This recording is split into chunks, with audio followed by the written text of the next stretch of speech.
H16 news ಅರ್ಥಾತ್ ಸಿದ್ದರಾಮಯ್ಯಗೆ ಸ್ವಾಗತ. ನಾನು ನಿಮ್ಮವ MI ಅಥವಾ ಮಲ್ಲಪ್ಪ ಜುದರಾತ್ ಬೇರೆ. ನಮ್ಮ ಯಡಿಯೂರಪ್ಪನವರು ಕೊನೆಗೂ ಬಾಯ್ಬಿಟ್ರು. ಎತ್ತಾಳು ಕುಳಿತಾಗಿ ಭಾಗವಹಿಸ್ಬೋದು, ಪ್ರಚಾರ ಮಾಡ್ಬೋದು, ಬರಲಿ, ಯಾರಾದರೂ ಬರಲಿ. ನಿನ್ನೆ ಅವ್ರ ಮಗ, ಇವತ್ತು ಅವರಪ್ಪ ಯಾರು ವಿಜಯೇಂದ್ರ ಅವರು ನಿನ್ನೆ ಹೇಳಿದರು, ಇವತ್ತು ಕ್ಲಿಯರ್ ಕಟ್ಟಾಗಿ ಹೇಳಿಬಿಟ್ರು, ಬರಲಿ ಯತ್ನಾಳರು, ನಮಗೇನು ಅವರು ಹೊರಗೇನವ್ರಲ್ಲ, ಬರಲಿ, ಎಲ್ಲರಿಗೂ ವೆಲ್ಕಮ್ ಟು ದ ಪಬ್ಲಿಸಿಟಿ ಅಂತ ಹೇಳಿ. ಅಂದ್ರೆ ಈ ಹೊಸ ಬೆಳವಣಿಗೆ ನಿಜವಾಗಿಯೂ BJPಗೆ ಭದ್ರ ಬುನಾದಿಯನ್ನು, ಒಗ್ಗಟ್ಟನ್ನು ನೀಡಿತಾ ಅನ್ನೋ ಹೊಸ ಪ್ರಶ್ನೆ ಶುರುವಾಗಿಬಿಟ್ಟದ. ಜೊತೆಗೆ ಈಗಾಗಲೇ ಹಲವು ಸಲ ನಾವು ಚರ್ಚೆ ಮಾಡಿದ್ವಿ ನಮ್ಮ ಈ ವಾಹಿನಿ ಮೂಲಕ. ಯಡಿಯೂರಪ್ಪನವ್ರಿಗೆ ಯಾರಾದರೂ ಬರಪ್ಪ ನಾವು ಗೆಲ್ಲಬೇಕು, ಯಾರ ಜೊತೆ ಈರ್ಷೆ ಮಾಡೋದ್ರಲ್ಲಿ ಏನೂ ಅರ್ಥ ಇಲ್ಲ, ಕೂಡ್ಕೊಂಡು ಹೋಗ್ಬೇಕು ಅನ್ನುವಂಥ ಒಂದು ಮೆಸೇಜನ್ನು ಕೊಡ್ತಾ ಇದ್ದಾರೆ. ಸೂಕ್ಷ್ಮ ಅಂತಿದ್ದೀವಿ, ಇವತ್ತು ಕ್ಲಿಯರ್ ಕೊಟ್ಟಿದ್ದಾರೆ. ಹೀಗಾಗಿ ನಾವು ಇವತ್ತು ಸ್ಪಷ್ಟ ಹೇಳಬೇಕಾಗಿದೆ, BJP ಒಗ್ಗಟ್ಟು ಕಡೆ ಹೋಗ್ತಾ ಇದೆಯಾ ಅಂತೇಳಿ. ಇನ್ನೊಂದು ನಮ್ಮ ಯತ್ನಾಳರು ಯಾವ ರೀತಿ ಉತ್ತರ ಕೊಡ್ತಾರ, ಏನು ಮಾಡ್ತಾರೆ ನೋಡಬೇಕಾಗಿದೆ. ಮತ್ತು ಇಲ್ಲಿ ಅನಿವಾರ್ಯನೂ ಅದ, ಯತ್ನಾಳರಿಗೆ ತನ್ನದೇ ಅಂತ ಕೆಲವೊಂದು ಲಿಮಿಟೇಷನ್ಸು ಇದ್ದಾವೆ. ಅವರಿಂದ ಅವ್ರು ಬೇಕಾದ್ರೆ ಹೇಳ್ಬೋದು, ಪಾಪ ಏನಿಲ್ಲ, ಅಡ್ಡಿ ಇಲ್ಲ, ಮಾತಾಡಿ ಅಂತ ತಕರಾರಿಲ್ಲ. ಅವ್ರ ಅಭಿಪ್ರಾಯಕ್ಕೆ ನಾನು ಏನು ತಕರಾರು ಮಾಡಲಿಕ್ಕೆ ಹೊರಟಿಲ್ಲೇ ಮಾಡಿದ್ರೆ ನಾನು ಯಾರು, ಅದು ಮಾತು ಬೇರೆ. ಅವ್ರು ಹೇಳ್ಬೋದು, ಇಲ್ಲ ನಾನು JCB ಮಾಡ್ತೀನಿ, ಮತ್ತೊಂದು ಮಾಡ್ತೀನಿ, ಇನ್ನೊಂದು ಹೋಗ್ತೀನಿ ಅಲ್ಲೇ, ಅಥವಾ ನಮ್ಮ ಕುಮಾರಸ್ವಾಮಿ ಜೊತೆ ಕೂಡಿಕೊಂಡು ನಾನು JDS ಮಾಡ್ತೀನಿ, ಏನೂ ನಾವು ಪಾಪ ತಿರುಗಿದ್ರೆಲ್ಲ ಕಡೆ ನೋಡ್ತಾ ಇದ್ದೀವಿ. ಪಕ್ಷದ ಅವ್ರನ್ನ ಹೊರಗೆ ಹಾಕ್ತು. ಆ ಸಂದರ್ಭದಲ್ಲೂ ಯಡಿಯೂರಪ್ಪನವ್ರು ಏನು ಮಾತಾಡಲಿಲ್ಲ, ಮೌನ ಆಗಿದ್ದರು.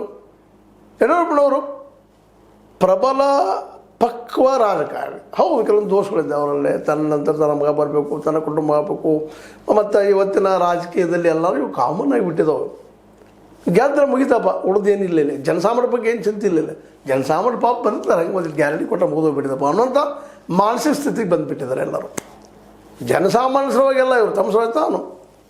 ಇವತ್ತು ಯಡಿಯೂರಪ್ಪನ ವಿರೋಧ ಮಾಡುವಂಥ ಯತ್ನಾಳರು ಎಲ್ಲರೂ ವಿರೋಧ ಮಾಡಬೇಕಾಗಿ, ಇಲ್ಲಿ ಭ್ರಷ್ಟಾಚಾರದ ಬಗ್ಗೆ ವಿರೋಧ ಮಾಡಬೇಕಾಗಿ, ಬರೀ ಅವರೊಬ್ಬರೇ ಆಗಿರೋ ಭ್ರಷ್ಟರು ಅನ್ನೋದು ನಾವು ಪ್ರಶ್ನೆ ಮಾಡ್ತಾನೆ ಇದ್ದೀವಿ. ಆದರೆ ಇವತ್ತು ಒಂದು ಹೊಸ ಬೆಳವಣಿಗೆಯಲ್ಲೇ BJPಯಲ್ಲಿ ಒಂದಾಗುವ ಲಕ್ಷಣ ಕಾಣ್ತಾ ಇದ್ದಾವೆ. ಅದರಲ್ಲೂ ಮುಖ್ಯವಾಗಿ ಬಂದು ನೀವು ಮಾತಾಡ್ರಿ ಅಂತೇಳಿ. ಮತ್ತು ಅವ್ರಿಗೆ ಬೇಕಾಗಿದ್ದೇನಪ್ಪ ಅಂದರೆ ಎರಡರಲ್ಲಿ ಒಂದಾದರೂ ಗೆಲುವು ನಮ್ಮ BJP ಬೇಕಾಗಿದೆ. ಮುಖ್ಯವಾಗಿ ಯಡಿಯೂರಪ್ಪನವ್ರು ಬೇಕಾಗಿದೆ. ಯಡಿಯೂರಪ್ಪನವರಂಥ ಜಾನ ರಾಜಕಾರಣಿ ಭಾಳ ಎಚ್ಚರಿಕೆಯಿಂದ ಈ ಮಾತನ್ನು ಹೇಳಿದರು. ಅವ್ರಿಗೆ ಗೊತ್ತದ, ಬ್ಯಾಡ್ ಅಂದರೂ ಸಹಿತ ಯತ್ನಾಳ್ ಬರೋವ್ರನ್ನ, ಯತ್ನಾಳ್ ಮೇಲೆ ಪ್ರೀತಿದ್ದವ್ರು ಸಾಕಷ್ಟು ಜನ ಇದ್ದಾರೆ. ಅವರೆಲ್ಲರೂ ವಿರೋಧ ಕಟ್ಟುವುದ್ರಲ್ಲಿ ಏನೂ ಅರ್ಥ ಇಲ್ಲ, ವಿರೋಧ ಕಟ್ಟೋದು ನಾವು ಶಾಸ್ತ್ರಕ್ಕೆ ಏನೂ ಆಗೋದಿಲ್ಲ ಅನ್ನೋಂಥ ವಾಸ್ತವ ಸತ್ಯ ಅವ್ರಿಗೆ ಗೊತ್ತಾಗಿದೆ. ಯಾಕಂದರೆ ಇಷ್ಟರೊಳಗೆ ಅವ್ರನ್ನ ಅಧ್ಯಕ್ಷ ಮಾಡೋದು ಅವ್ರೊಳಗೆ ವಿಜೇಂದ್ರನ ನಾವು ಒದ್ದಾಡಿ ಹೋಗಿದ್ದಾರೆ ಪಾಪ. ಅದರಲ್ಲೂ ಲೋಕಲ್ ಇಲ್ಲಿ ಎಲ್ಲ ಉಳಿದ ರಾಜಕಾರಣಿಗಳು, BJP ಅನೇಕ ರಾಜಕಾರಣಿಗಳು ಇವತ್ತು ಯಡಿಯೂರಪ್ಪನ ಜೊತೆ ತಾವು ಗುರುತಿಸ್ಕೊಂಡಿದ್ದಾರೆ. ಯಾಕಂದ್ರೆ ನಿಧಾನಕ್ಕೆ ಮೋದಿಯವರು ದೇವೇಗೌಡರ ಕೈಯಲ್ಲೇ ಈ ರಾಜ್ಯದ ಚುಕ್ಕಾಣಿ ಕೊಡುವಂಥ, ಸಪೋಸ್ ಏನಾದರೂ BJP JDS ಒಂದಾದ್ರೆ ಅವ್ರು ಚುಕ್ಕಾಣಿ ಕೊಡುವಂಥ ಒಂದು ಮಾತನ್ನು, ಮೆಸೇಜನ್ನು ಕಳಿಸಿದ್ದು BJPಯಲ್ಲೇ ಬಹುತರ ಒಬ್ಬ ಸದಸ್ಯರಿಗೆ ಅಥವಾ ಶಾಸಕರಿಗೆ ಇದು ಗಾಬರಿ ಉಂಟು ಮಾಡುವಂಥದ್ದಾಗಿತ್ತು ಅಂತ. ಯಾಕಂದ್ರೆ ಮೂಲತಃ JDS ವಿರೋಧ ಮಾಡಿಕೊಂಡು ಮತ್ತೇನು ಮಾಡಿ ಬೆಳೆದಂಥ BJPಯಲ್ಲಿ ನಿಷ್ಠುರವಾಗಿ ತಮ್ಮದೇ ಅಂತ ವಿಚಾರಧಾರೆ, ಸರಿ ತಪ್ಪ ಬೇರೆ ವಿಷಯ. RSSಗೆ ಬಂದಿರಬೇಕು, ಮಾಡಬೇಕು ಅನ್ನೋಂಥ ನೆಲೆಯಲ್ಲಿ ಬೆಳೆದು ಬಂದಂಥವ್ರು, ಸತ್ಯನ ನಂಬಿದಂಥವ್ರು ಅಂಥವ್ರಿಗೆಲ್ಲ ಇದು JDS ಜೊತೆಗೆ JDS ಅವ್ರು ಲೀಡರ್ ಮಾಡೋದು ಸರಿ ಅನ್ನಿಸ್ಲಿಲ್ಲ. ಇದ್ದುದ್ರಲ್ಲಿ ನಮ್ಮ ಯಡಿಯೂರಪ್ಪ ಇರಲಪ್ಪ, ವಿಜೇಂದ್ರಲ್ಲಿ ಇವ್ರು ಕೇಳಿಗೆ ಬರ್ತಾರೆ ನಮ್ಮವ್ರು ಅಂತೇಳಿ ಅಲ್ಲಿ ಹೋಗಿ ಅವ್ರನ್ನೇನು ಕೇಳೋದಲ್ಲ, ಬೇರೆ ಪಕ್ಷ. ಇದೂ ಒಂದು ಕಾರಣ ಆಯಿತು. ಇದು ನಾವು ಇಲ್ಲೇ ಮರಲಿಕ್ಕೆ ಆಗೋದಿಲ್ಲ. ಮೋದಿಯವರು ಸರಿನೂ ತಪ್ಪು ಮಾಡಿದ್ದು. ಇಲ್ಲೇ ಕರ್ನಾಟಕದಲ್ಲೇ BJPಯ ಭಾಳಷ್ಟು ನಾಯಕರು ಒಂದಾಗೋದು ಯಡಿಯೂರಪ್ಪನ ಬೆನ್ನ ಹಿಂದೆ ಬರುವಂಥ. ಅದರಲ್ಲೂ ಸದಾನಂದ ಗೌಡರು ಮತ್ತು ಬಸವರಾಜ ಬೊಮ್ಮಾಯಿ ಅವ್ರಿಗೆ ಸಹಿತ ಅನಿಸ್ಯದ. ಹೋಗಿ ಅವ್ರಿಗೆ ನಾವು ನಮ್ಮ ದೇವೇಗೌಡರು ಹೋಗಿ ಅವ್ರ ಮುಂದೆ ನಿಲ್ಲಕ್ಕಿಂತಲೂ ನಮ್ಮ ಯಡಿಯೂರಪ್ಪನವ್ರು ಕರೆದಕ್ಕೆ ಮಾಡೋಂಗಿದ್ರಲ್ಲಪ್ಪ, ಇವ್ರನ್ನ ಬಿಟ್ಟು ನಾವು ಯಾಕೆ ಹೋಗೋಣ ಅಂತ ಮನಸ್ಥಿತಿಯನ್ನು ಬೆಳೀತು. ಮತ್ತು ಅದೇ ಕಾಲಕ್ಕೆ ಯಡಿಯೂರಪ್ಪರ ವಿರೋಧಿ ಬಣದಲ್ಲಿದ್ದಂಥ ಅನೇಕರು ಯತ್ನಾಳರ ಬೆನ್ನು ಹತ್ತೋದನ್ನು ಬಿಟ್ಟು ದೂರ ಸರಿದ್ರು. ಕಾರಣ ಅಂದ್ರೆ ಏನು ಅವ್ನ ಜೊತೆ ಬೆನ್ನು ಹತ್ತಿದ್ರು ಅದು ನಮಗೆ ಆಗೋದಿಲ್ಲ, ಏನು ಕೆಲಸ ಆಗೋದಿಲ್ಲ, BJP ನಾವು ಏನಪ್ಪ ಅಂದ್ರೆ ನಿಶ್ಶಕ್ತರಾಗ್ತೀವಿ ಅನ್ನೋಂಥ ಪರಿಸ್ಥಿತಿ ಅವ್ರಿಗೆ ಬಂದರು. ಹೀಗಾಗಿ ಇವತ್ತು ಅವ್ರ ವಿರೋಧಿಗಳು ಭಿನ್ನ ಮಧ್ಯರ ಸಹಿತ ನಿಧಾನಕ್ಕೆ ಯಡಿಯೂರಪ್ಪರ ಒಂದು ಸಮೀಪ ಬರುವಂಥ ಪ್ರಸಂಗದಲ್ಲ ಇವತ್ತು ಯಡಿಯೂರಪ್ಪನವರು ಸ್ಪಷ್ಟವಾಗಿ ಯತ್ನಾಳ್ ಬಂದು ನಡೀತದೆ ಅನ್ನೋದ್ರಿಂದಾಗಿ ಸಹಜವಾಗಿ ಯತ್ನಾಳ್ ಹೊಂದಿದಂಥ ಭಿನ್ನ ಮತೀಯರಿಗೆ ಒಂದು ರೀತಿ ಖುಷಿನೂ ಆಗಿರ್ತದೆ. ಇಲ್ಲಪ್ಪ ಇಲ್ಲ ನಮಗೂ ಅಷ್ಟು ಅವಕಾಶ ಸಿಗ್ತಾವಂತ ಬಂದಿದ್ದೆಲ್ಲ ರಾಜಕೀಯವಾಗಿ ಯಡಿಯೂರಪ್ಪ ಅಷ್ಟೇ ಬೆಳೆದು ನೋಡಿದ್ದು ನಮ್ಮನ್ನು ಬೆಳೆಸಲಿಲ್ಲ ಅನ್ನೋದು ಯಾವುದೋ ಮೂಲೆಯಲ್ಲಿ ಅಸಮಾಧಾನ. ಯತ್ನಾಳ್ ಇರ್ತಿದ್ದಲ್ಲ ನಮ್ಮ ಮಿನಿಸ್ಟರ್ ಮಾಡಲಿಲ್ಲ ಅಥವಾ ಅವ್ರ ಅಧಿಕಾರ ಕೊಡಲಿಲ್ಲ, ಮತ್ತೇನೋ ಒಂದು ಸಂದರ್ಭದಲ್ಲಿ ಬಂದಂಥದ್ದು. ನಾನು ಸೆಂಟ್ರಲ್ನಲ್ಲಿ ಸ್ಟೇಟ್ ಮಿನಿಸ್ಟರ್ ಆದಂಥ ವ್ಯಕ್ತಿ, ವಾಜಪೇಯಿಗೆ ಅತ್ಯಂತ ನಿಯರ್ ಇದ್ದಂಥ ವ್ಯಕ್ತಿ, ನನಗೊಂದು ಯಾವುದೂ ಮಿನಿಸ್ಟರ್ಶಿಪ್ ಕೊಡಲಿಲ್ಲ ಹಿಂದಿಂದು ಅಂತ ಅವರಲ್ಲಿ ಇದೆ ಅಸಮಾಧಾನ ಇತ್ತು, ಇಲ್ಲಂತಲ್ಲ.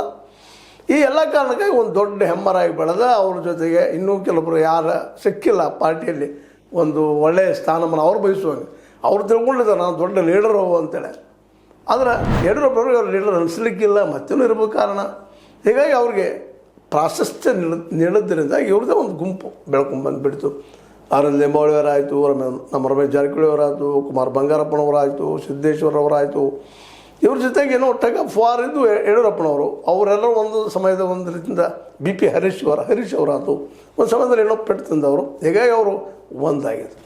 ಆದರೆ ಇವತ್ತು ಆ ಒಂದಾದಂಥ ವಿರೋಧಿ ಬರದ ಹೆಡ್ ಯಾರಪ್ಪ ಯತ್ನಾಳ್ ಅವರು ಇರೋರಿಗೆ ಬಿಂಬಿಸೋದ್ರಿಂದ ಬಂದಿದ್ದು ನಾನಾ ಮುಖ್ಯಮಂತ್ರಿ, ನಾ JCB ತೊಗೊಂಬರ್ತೀನಿ, ಮತ್ತೊಂದು ಬರ್ತೀನಿ, ಏನೋ ಎಲ್ಲ ಪ್ರಯತ್ನ ಮಾಡಿದರು. ಆದರೆ ನಮ್ಮ BJP ಇವರಿಗೆ ಸೊಪ್ಪಾಗಲ್ಲ, ತೆಗೆದಾಗಿಬಿಡ್ತು ಬೇಡಪ್ಪ ನೀ ಅಂತೇಳಿ ಉಪ್ಪಿಡದೆಯಿಂದ ಏನೋ ಈ ಕರಿಬೇವು ತೆಗೆದಿಟ್ಟಂಗೆ ಮಾಡಿದರು. ಇವತ್ತು ಅದೇ ಯಾವ ವ್ಯಕ್ತಿಯಿಂದ BJPಯಿಂದ ಹೊರಗೆ ಹೋಗಿದ್ರೋ ಅದೇ ವ್ಯಕ್ತಿ ಯತ್ನಾಳ್ರಿಗೆ ಅಂದರೆ ಯಡಿಯೂರಪ್ಪನವರು ಯತ್ನಾಳ್ರಿಗೆ ಬಂದು ಪ್ರಚಾರ ಮಾಡಿರಿ ಗ್ರೀನ್ ಸಿಗ್ನಲ್ ಕೊಟ್ಟಿದ್ದು. ಇವತ್ತು BJPಯಲ್ಲಿ ಒಂದು ಒಗ್ಗಟ್ಟಿನ ಧ್ವನಿ ಹೆಚ್ಚಾಗ್ತಾ ಇದೆ ಅನ್ನುವಂಥದ್ದು.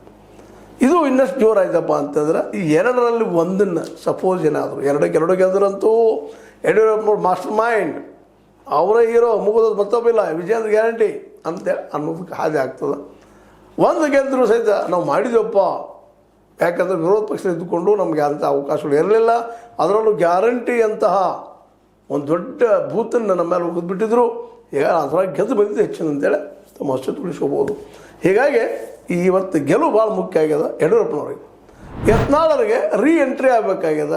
ಜೊತೆಗೆ ಅವ್ರಿಗೂ ಗೊತ್ತಾಗಿತ್ತು ನಮ್ಮ ಸ್ಥಾನಮಾನ ಏನಪ್ಪ ಏನು ಅಂತೇಳಿ. ಅವ್ರ ಜೊತೆಗಾರರು ಏನು ಮಾಡಿದರು, ಇವ್ರ ಸಲುವಾಗಿ ಇವ್ರು ಹಿಂದೆ ನಿಲ್ತೀವಿ ಅಂತ ಹೇಳಿದವರು ಇವತ್ತು ಎಲ್ಲಿದ್ದಾರೆ ಅವರೆಲ್ಲರೂ. ಅವ್ರಿಗೂ ಅನುಭವ ಬಂದದ್ದು, ಹೇಳೋದಿಲ್ಲ ಅಷ್ಟೇ ರಾಜಕೀಯದಲ್ಲೇ ಅದ್ರ ಅನುಭವ ಬಂದ. ಯಾಕೆ ಅನಗತ್ಯ ಬೈರತ್ತು ಬೇಕಾಗಿದೆ ಅನ್ನೋದು ಭಾವ ಬಂದಿರ್ಬೋದು. ಅದ್ರ ಜೊತೆಗೆ ನಮ್ಮ ಏನಪ್ಪ ಅಂತಂದ್ರೆ ವೀರಣ್ಣ ಚರಂತಿ ಮಟ್ಟರು ಸಹಿತ ಭಾಳ ಬುದ್ಧಿವಂತರು, ಶಿಕ್ಷಣ ಸಂಸ್ಥೆ ಸ್ಥಾಪಿಸಿದಂಥವ್ರು, ಜೊತೆಯಾಗಿದ್ದಂಥವ್ರು ಯತ್ನಾಳರ ಜೊತೆಗೆ, ಯತ್ನಾಳರ ನೋವು ನಲಿವುಗಳಲ್ಲಿ ಜೊತೆಯಾಗಿದ್ದಂಥವ್ರು. ಅವರು ಹೇಳಿರ್ಬೇಕಿಲ್ಲಪ್ಪ ಅದೇನು ಈರ್ಷೆ ಮಾಡ್ಕೊಂಡು ಹೋಗೋದ್ರಲ್ಲಿ ಏನು ಬರುತ್ತಿಲ್ಲ, ಕುಡ್ಕೊಂಡು ಹೋಗಿ ನಾವೆಲ್ಲರೂ ಅಧಿಕಾರ ಇಲ್ಲ ಅಂತ ಬರೋದು ಇಲ್ಲ ಅಧಿಕಾರ ಇಲ್ಲ. ಸಿದ್ದರಾಮಯ್ಯರ ಬಂಟರು ಅವರೆಲ್ಲರೂ ತೊಗೊಂಡು ಐಯಿಂದ ಅಂತೇಳಿ ನಮ್ಮನ್ನ ಮೂರಿ ಗುಂಪು ಮಾಡ್ತಾರೆ ಅನ್ನೋಂಥ ಮಾತು ಇರ್ಬೋದು. ಜೊತೆಗೆ ಗ್ಯಾರಂಟಿಯನ್ನು ಸೋಲಿಸ್ಬೇಕಾಗಿದೆ, ಇತ್ಯಾದಿ ಹಿಂದುತ್ವ ಬೇಕಾಗ್ತದೆ, ನೀವು ಬರಲಪ್ಪ ನಮ್ಮ ಜೊತೆಗೆ ಎಷ್ಟು ಮಂದಿ ಸ್ಫೋಟ್ ಬರ್ತಾವೆ ಅನ್ನೋದಾಗಿರ್ಬೋದು. ಇದೆಲ್ಲ ಗೊತ್ತಿದ್ದು, ಇದೆಲ್ಲ ತಿಳಿದಿದ್ದು ಸಹಿತ ಇವತ್ತು ಸಿದ್ದೇಶ್ವರವರ ಆತ್ಮೀಯ ವ್ಯಕ್ತಿಗೆ ಟಿಕೆಟ್ ಕೊಟ್ಟದ್ದು ದಾವಣಗೆರೆಯಲ್ಲೇ ನಿಮಗೆ ಗೊತ್ತದ ಶ್ರೀನಿವಾಸ್ ದಾಸ್ ಕರಿಯಪ್ಪನವ್ರಿಗೆ. ಅವರು ಗೆಲ್ಲಿ ಇವರು ಗೆಲ್ಲಿ, ನಮಗೇನಾಗಬೇಕಾಗಿದೆ, ನನ್ನ ಮಗ ಅಧ್ಯಕ್ಷಗೆ 2022 ಚುನಾವಣೆಯಲ್ಲಿ ಗೆದ್ದರೆ ಮುಖ್ಯಮಂತ್ರಿ ಆಗಲಿ ಅನ್ನೋದು ದೂರದ ಆಸೆ ಯಡಿಯೂರಪ್ಪನವರು.